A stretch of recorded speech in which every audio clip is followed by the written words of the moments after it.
ಸುಳ್ಳು ವರದಿ ಮಾಡಿರುವವರ ಮೇಲೆ ಸುಮೋಟೋ ಕೇಸ್ ದಾಖಲಿಸುವಂತೆ ಲಾಳಿಂಕೆರೆಯಲ್ಲಿ ನಡೆದಂತ ಜಗದೀಶ್ ಆಗ್ರಹಿಸಿದ್ದಾರೆ. ಒಂದು ಘಟನೆ, ಅದನ್ನ ಈ ತಾಲೂಕಿನ ಜನ ಎಲ್ಲ ನೋಡಿದರೆ, ಪತ್ರಕರ್ತರು ಒಬ್ರು ಬರ್ದಿದ್ದಾರೆ ಅಲ್ಲೇ ಅಂತ. ಅಲ್ಲೇ ಆಗಿರೋ ವಿಡಿಯೋ ಅವ್ರ ಹತ್ರ ಇದೆಯಾ? ವಿಡಿಯೋನು ತುಣುಕು ಅಂತ ಹಾಕಿದ್ದಾರೆ. ಅದು ಯಾರ ಹಲ್ಲೆ ಮಾಡಿದರೆ ಅವ್ರಿಗೆ ಪೊಲೀಸ್ನವರು ಅವ್ರ ಮೇಲೆ ಒಂದು ಸುಮೋಟೋ ಕೇಸ್ನ ದಾಖಲು ಮಾಡ್ಬೇಕು. ಒಬ್ಬ ಈ ಸಮಾಜದ, ಈ ತಾಲೂಕಿನ ಒಬ್ಬ ದೊಡ್ಡ ಸಮಾಜದ ಮುಖಂಡನ ಮೇಲೆ, ಒಂದು 80,000 ಮತಗಳನ್ನ ಪಡೆದಿರುವಂತ ವ್ಯಕ್ತಿ ಮೇಲೆ ಹಲ್ಲೆ ಮಾಡ್ತಾರೆ ಅಂತಂದ್ರೆ ಅದನ್ನ ಒಬ್ರು ವರದಿ ಮಾಡಿದರೆ, ಇನ್ನೂ ಪೊಲೀಸ್ನವರು ಹಲ್ಲೆ ಮಾಡಿದವ್ರ ಮೇಲೆ ಕೇಸ್ನ ದಾಖಲಿಸಿಲ್ಲ.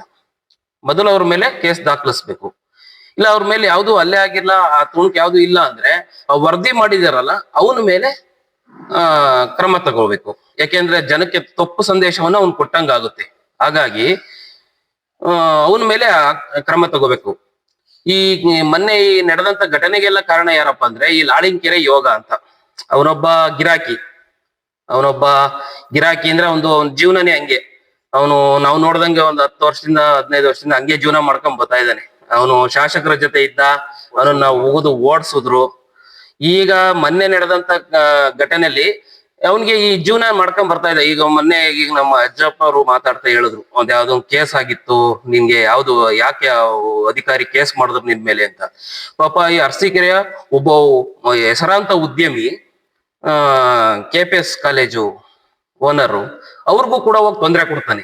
ಅವ್ರನ್ನು ಕೂಡ ಹೋಗಿ ವಸೂಲಿಗೆ ಅವ್ರ ಹತ್ರನು ಮಾತಾಡಿದ್ದಾನೆ. ಅವರು ಕೂಡ ಮೊನ್ನೆ ಎಲ್ಲೋ ಬೈದಿದ್ದಾರೆ.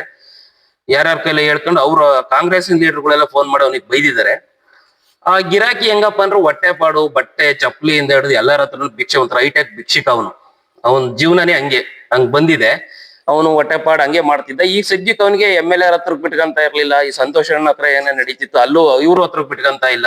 ಈ ಒಂದು ಕತೆ ಎಲ್ಲ ಗೊತ್ತಾಗಿ ಈಗ ಜೀವನ ಮಾಡಕ್ಕೆ ಸ್ವಲ್ಪ ಕಷ್ಟ ಪರಿಸ್ಥಿತಿಲಿ ಅಲ್ಲಿ ಇದ್ದ ಅವನು. ಅಲ್ಲಿ ಇಲ್ಲಿ ಭಿಕ್ಷೆ ಪಡ್ಕೊಂಡು ಮಾಡ್ತಿದ್ದ. ಈಗೇನಾಯ್ತು, 4-5 ಈಗ ತಿಮ್ಮಣ್ಣ, ಮಂಗಣ್ಣ, ಸಿಂಗಣ್ಣ ಎಲ್ಲ ಸೇರ್ಕೊಂಡು ಮೊನ್ನೆ ಒಂದು ಈ ಯಾವಾಗ ಈ ಮಂಗಣ್ಣ ತಿಮ್ಮಣ್ಣ ಎಲ್ಲ ಸೇರ್ಕೊಂಡು ಒಂದು ಪ್ಲಾಟ್ಫಾರ್ಮ್ ರೆಡಿ ಮಾಡಿದ್ರು. ಸಂತೋಷ್ ಅವ್ರ ಮೇಲೆ ಒಂದು ಕಥೆಯನ್ನ ಕಟ್ಟಿಸಿ ಅವ್ರನ್ನ ಗ್ರಾಮಕ್ಕೆ ಕರೆಸಿ ಅವ್ರ ಮೇಲೆ ಹಲ್ಲೆ ಮಾಡೋದಕ್ಕೆ ಒಂದು ಪ್ಲಾನ್ ರೆಡಿ ಮಾಡಿದ್ರು. ಅದ್ರಲ್ಲಿ ಒಂಚೂರು ಅವನಿಗೆ ಪೇಮೆಂಟ್ ಸಿಕ್ಕಿದೆ. ಈ ಸಿಂಗಣ್ಣ ಪಂಗಣ್ಣ ಎಲ್ಲ ಮಂಗಣ್ಣ ಗಿಂಗಣ್ಣ ಎಲ್ಲ ಸೇರ್ಕೊಂಡು ಒಂಚೂರು ಪೇಮೆಂಟ್ ಮಾಡಿದಾರೆ ಅವನಿಗೆ.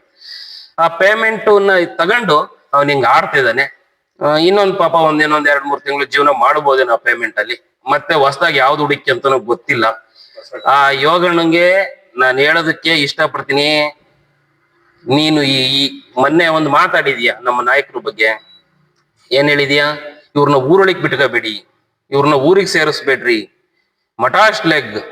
ಲೋ ಯೋಗ, ನಿನ್ಗಿಂತ ಮಟಾಶ್ ಲೆಗ್ ಅಲ್ಲ.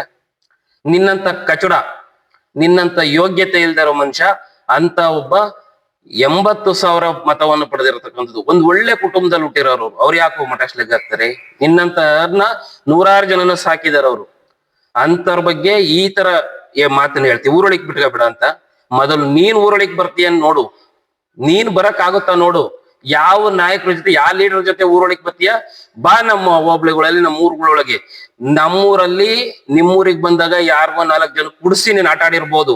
ಲೈ, ನಮ್ಮೂರ ನಾಯಿ ಕೂಡ, ನಮ್ಮೂರ ನಾಯಿ ಕೂಡ ಸಿಂಹನೇ. ನಿಮ್ಮೂರಲ್ಲಿ ನೀನೇ ಸಿಂಹ. ಬಾ, ನಿನಗ್ ತಾಕತ್ತಿದ್ರೆ. ನಾವು ಓಪನ್ ಚಾಲೆಂಜ್ ಆಗ್ತಾ ಇದೀವಿ, ಅವ್ರನ್ನ ಊರೊಳಗ್ ಬಿಟ್ಕೋಬೇಡ ಅಂತ. ಅವ್ರನ್ನ ತಡಿಯಕ್ಕಾದ್ರೆ ನೀನ್ ತಡಿ, ಇಲ್ಲ ನೀನ್ ಬಾ, ನಾವು ತಡಿತೀವ ಇಲ್ವ ನೋಡಿವಂತೆ. ತಾಕತ್ತಿದ್ರೆ ಬಾ ಅಂತ ನಾನು ನಿನ್ಗೆ ಓಪನ್ ಚಾಲೆಂಜ್ ಆಗ್ತಾ ಇದೀನಿ ಕಣ್ಣ.